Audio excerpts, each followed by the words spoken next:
All right. So Naomi and Shalom, the very first question, and I'll ask the question in the sequence that I see both of you in my screen. So I first see Naomi and then Shalom. So I'll ask Naomi first that even in the 21st century that we are living, people are so aware and still educated, I would say. A lot of people are being educated, but still in the same society, there is a class, a deprived class, that is again deprived of all their basic rights and basic necessities that they need to sustain and to live their lives. So how do you see this issue? Because in the same society, in your neighborhood, there is a boy or a girl or a child who is getting absolutely fine education, but in the exact neighborhood, there is a slum area or a deprived family that is not being able to educate their children. So why are we talking about this issue even in 21st century, and what is the root cause behind this issue that we are facing? I think it's very multidimensional. It's not just one issue. You know, I think each community, each social class, you'll see different barriers that are preventing children from entering and staying in education. And I think that's the key thing, is that a lot of the focus, even the SDG goals, you know, is about entering, enrollment in education, but there's less of a focus on actually keeping children in education until completion. So although, yes, enrollment rates might be going up, is it sustainable, you know, and what are the barriers that are preventing from children staying in education? So, you know, at Eating Networks, we have a project which I manage called the Pretty Box Project. And one of the barriers that we found in the community in Uganda was that girls were missing 5 days of school every single month because they didn't have period products. So they were using rags, or they were using leaves, or, you know, they were trying to do whatever they could, but then they would have to leave school because they'd bleed out into their clothes, and they were missing education. Now, then what we had is we had a huge dropout rate. 54 girls per year were dropping out of school because of lack of period products. And so when we intervened and we worked with the school, we provided them with sanitary products, and then that over 2 years, we decreased the dropout rate to 0. So, but you might go to another community and it could be that, you know, it's down to child labor, you know, and you've got to look at how you can support those families, increasing their income so that they're not depending on children to go and work. So I think it's very, very specific to each community. But I think as organizations, as charities, the important thing is identifying what those barriers are for those communities in allowing their children to enter into education and to remain there. And I think that is the key thing, and especially for young girls, which is what I'm very passionate about, gender empowerment, especially for the youth, is that, you know, for the girl child to go into education, it's not as important as the male child to go into education. So it's also understanding that kind of cultural dynamic and why that is, and how we can educate the parents in valuing education and breaking the cycle of poverty. I think you raised a very good point here, that it depends upon the society as well, what issues they are facing in raising their children and sending them to the school and wherever the education they might get. And so what currently your community is facing is mainly, as you said, that related to girl education, yeah, because they are facing multiple health and hygiene issues for which they do not have the proper resources, and that is why the dropout rate is huge. Now I want to understand from Shalom that are these barriers same in your community as well, or is it some different kinds of barriers that are limiting the education in your country, in your community per se? I think the issue here is a little bit different. So last year 2020, China is finishing its poverty alleviation project, and one of the main factors of that is in the educational sector, which is what we are working on, the Xin Hua Education Foundation. So giving an example, even in the southwestern China, the mountainous minority groups, even there we have teachers and school facilities to the local village, from kindergarten to elementary school, all the way to secondary school. So I think the facilities are there, but if you're asking what are the barriers for individuals, I would say there are barriers at two levels. One is at the personal level. So for example, one family, they could have a lot of kids because they're minority groups. They could have 5, 7 kids. So the family, they don't have enough incomes to support all the kids' education, not even to mention, if they have some accidents or disabilities or long-term diseases. So one is at the personal level, personal family level. Another factor I would say is at the community level. Let's say, for example, in some cultural groups, they have abundant natural resources. So the kids, they grew up there, they live with the sheep or with the cows. They could easily find or make a living by doing that. And so what is the meaning of entering into education and completing that all the way to even, let's say, competing with the outside of the world? So I would say the return on investment of education for some community, they have a different way of looking at it, or they have more abundant resources, which kind of challenging the one path of education all the way from elementary school to, let's say, tertiary education. So that's what I would describe. Yeah. And our project is mainly to help families, what I would say at the personal level, families with disabilities or with long-term diseases, or one of the main labor contributors, they've encountered accidents. That's where our foundation kind of jump into the situation and providing additional support to the family together with the local schools. Yeah. Thank you so much, Shalom, for shedding some light on how you work and how you contribute to the issue that you're facing, and for the supporting the families and the people who need some kind of help in getting the right education for their children. So thank you so much and I think that answered my next question as well for your organization. But here I would like to understand from Naomi as well, that how does Youth Link networks come into the picture, and how does it create an impact in the lives of their beneficiaries? How is it trying to change the scenario? So as I was previously, saying before, it's for us, the landscape in Uganda, especially in the community that we work with, poverty is extremely high. But as I said, there are a number of different factors that are restricting people from breaking that cycle of poverty. Now, when we're working with a school in Iganga, and we've got a few others that we're going to be working with soon too, and it's understanding what are the dynamics of poverty in the situation and how is it impacting education. So that's where we come in. The education, the schools are there, the teaching is brilliant. They have limited resources, so part of what we do as well is support them with providing the resources. So we've donated computers and all of the such to kind of support them on that level too.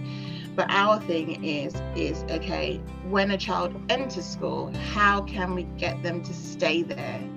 And that is where we come in.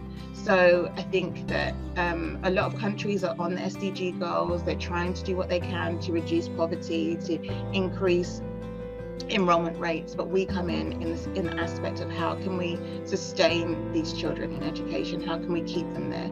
So with, as I said, the Free Box project, we went there and we delivered, because what we found is that, yes, okay, one of the things was they didn't have sanitary care, of course, brilliant, all right, but there's another issue, and it's similar to what Shalom was saying. It's the community, it's the cultural issue of not understanding periods and having stigmas around periods and sex.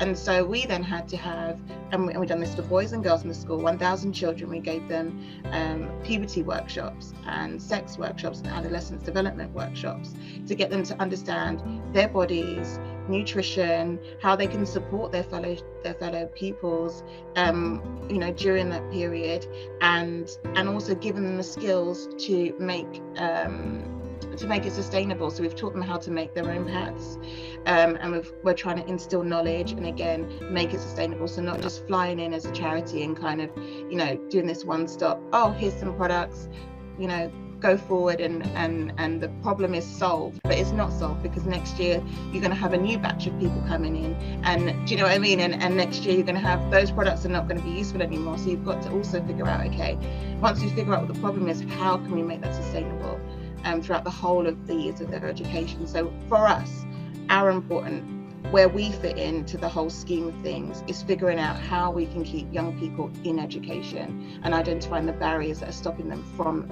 staying in education. Wow, so wholesomely put. Thank you so much, Naomi. And here I would like to point this out for our audiences as well, that I think the issue of education that we're talking here is not a straightforward issue. It is an issue that has resulted from the ripple effect of a lot of issues.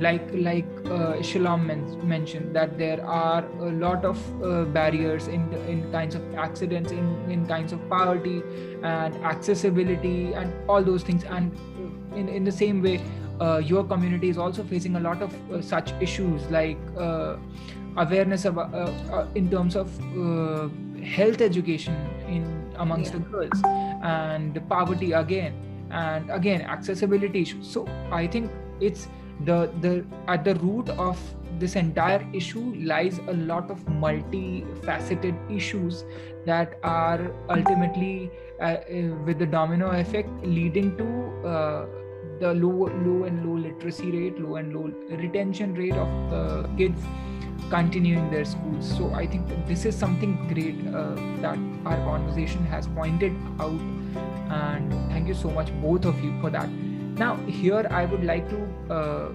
deviate from this topic a bit, not exactly, but here I would like to address another big issue that we recently faced and are still struggling with, which is the COVID-19 pandemic, which has pushed us into a new reality, a virtual reality, I would say, because now things have gone from physical interaction to virtual interactions. So I believe the non-profit organizations and the operations and how you collaborate with your beneficiaries involves a lot of physical interaction as well. So I would like to understand from both of you that after COVID-19 pandemic hit, how did you cope up with the challenges? What were the challenges, first of all, to start with? And then how did you cope up with those challenges? And where are both of your organizations standing now? So for us, the COVID-19 pandemic was, I mean, shocking for us as a charity and also for the community that we work with. Schools, some years are still shut down. Only the school years that are taking exams are actually back in schools. So we've now got, 2/3 of a school who haven't had education for 18 months, which is devastating. On top of that, again, it's those barriers are even stronger and heightened because you've got the markets were closed, so you had families that weren't able to work and bring in an income. You've got poor nutrition. We've had increased teenage pregnancies in Uganda. So there's some girls that aren't going to be coming back to school because they've now got kids, and it's had such a huge impact. It's like it's almost just amplified all of the issues that were there before times 100. And so once we finally can get back to Uganda, well, we've got a team on the ground doing work, but once we can finally get back into the schools, because we're not even allowed in the schools yet, we're going to have a really hard issue here, because one, we're going to have a lot less children attending school, because again, the access now is going to be so hard because of the issues that they're facing as a family and as a community. I'm sure a lot of these kids also, as what we've heard, is that are now working to try and support the family because of poverty that they're in. And you've had family members that have passed away, and you've had younger members having to step up to kind of assume the responsibility of breadwinner, and it's been diabolical and really heartbreaking, actually. But for us, how we've had to kind of adapt again, I don't know if Shalom's, experiencing this in the kind of more remote communities that you work with, but, internet connection and availability for,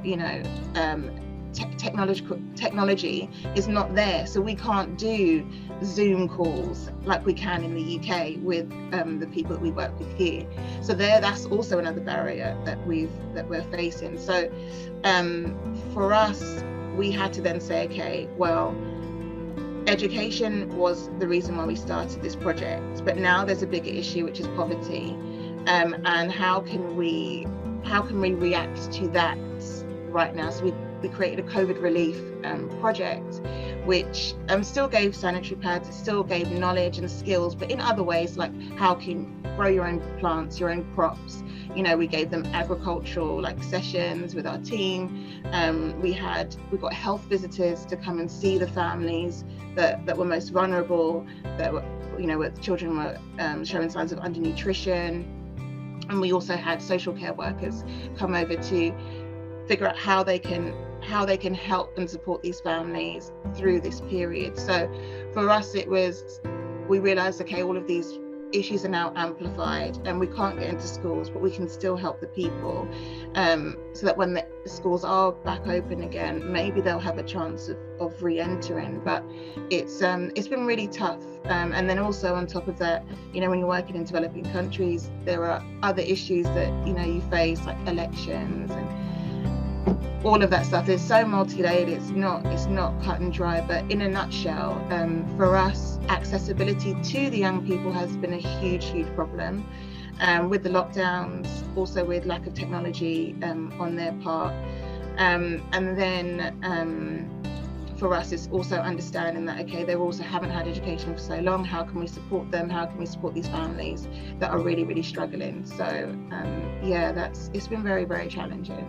Wow, this is truly very inspiring, I would say, because the way your organization is tackling all those challenges, those are some genuine challenges that every society in the world is facing in some or the other way, because COVID has affected the entire world, be it in any way.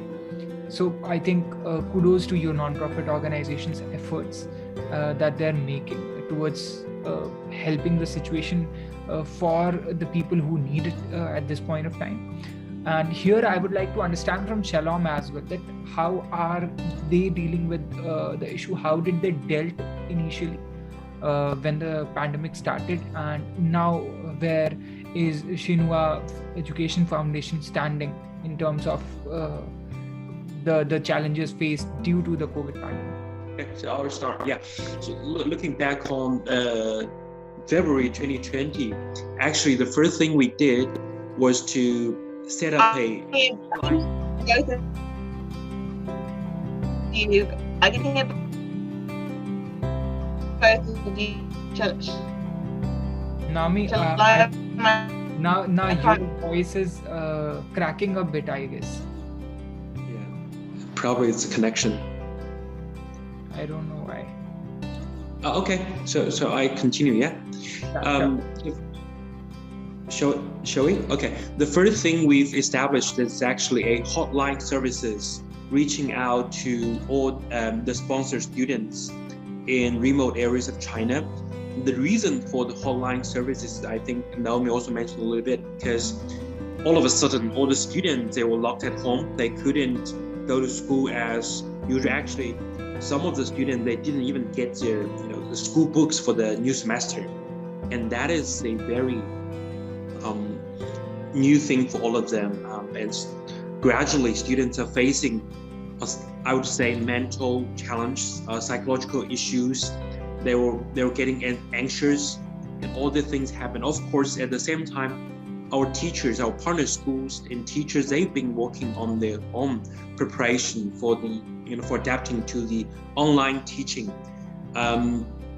What we did is actually we've managed to raise some new mobile phones for students. In total we have 17,000 senior high school students across China currently. Yeah, so some of them, that would be in the number of 100 of them, they don't have access at home, meaning they don't have a mobile device nor a laptop or PC.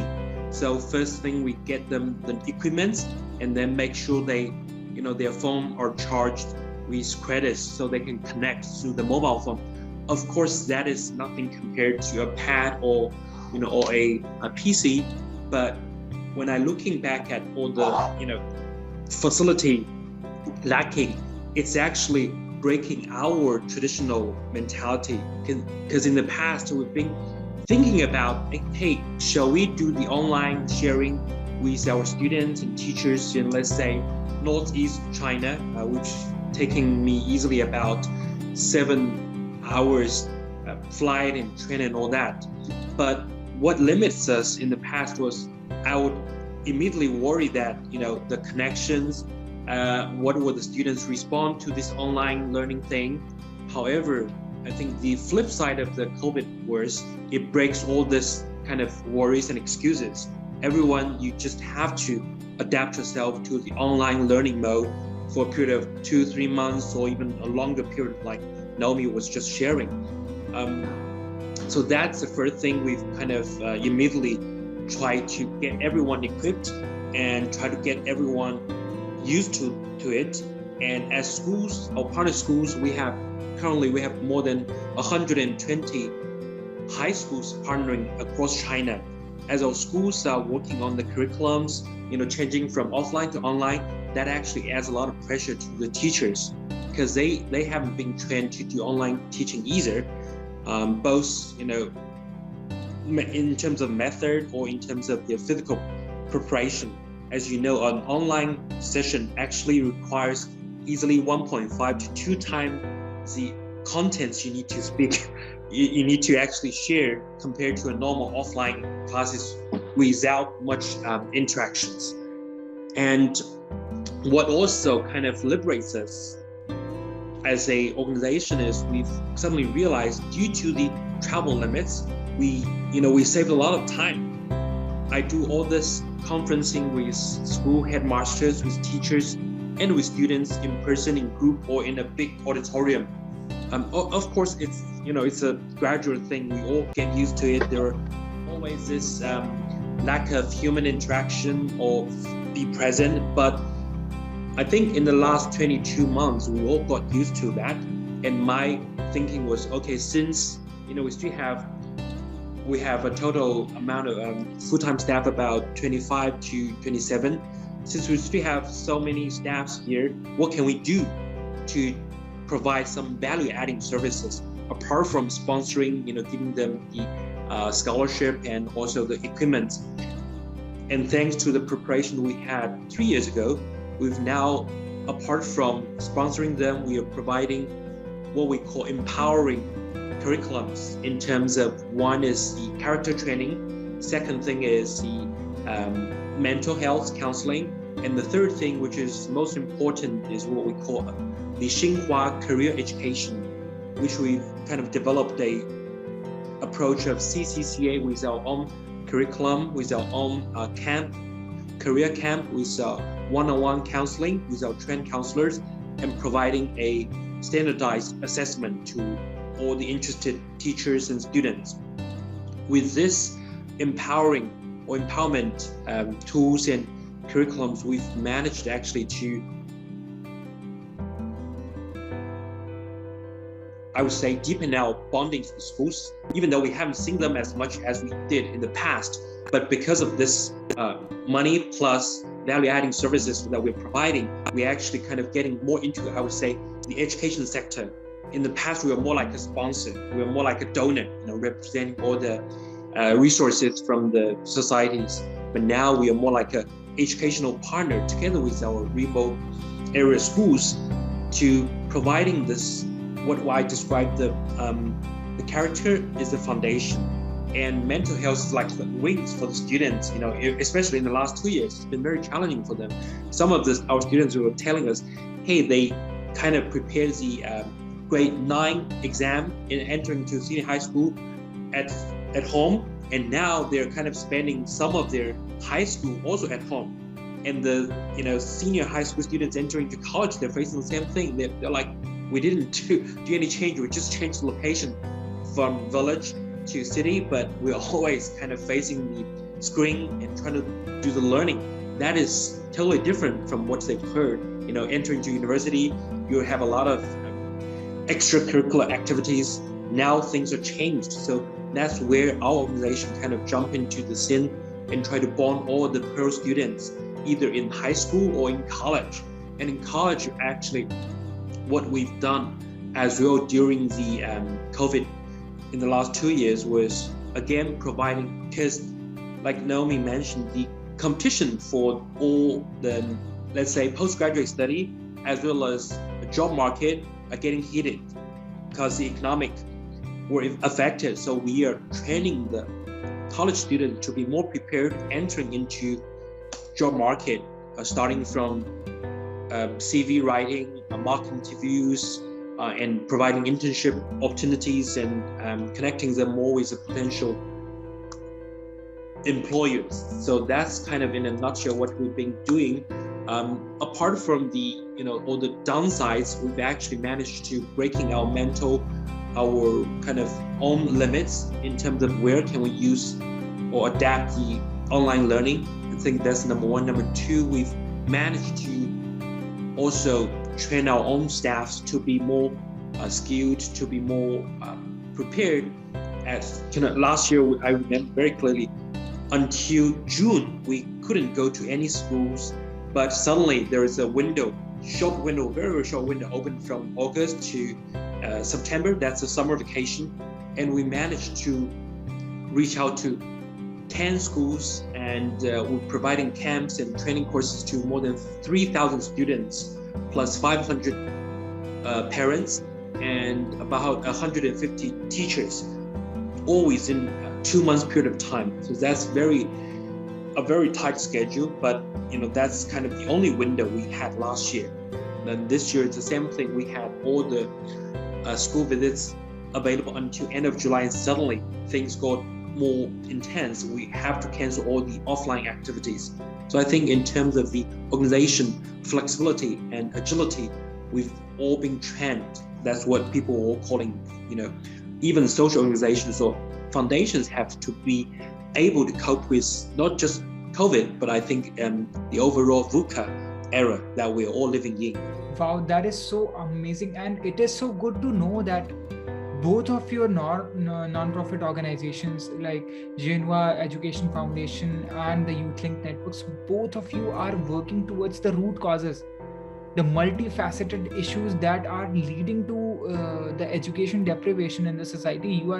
You both are addressing those issues and not just addressing the surface issue that is the low literacy rate, because that is very important, because until we do not reach out to those root causes, this which is causing this ultimate issue of education in our society, I think we won't be able to reach out to a sustainable solution for this issue, and we'll only be able to address the issue momentarily but not in a long-term scenario. So that is something really amazing that I like about both these non-profit organizations.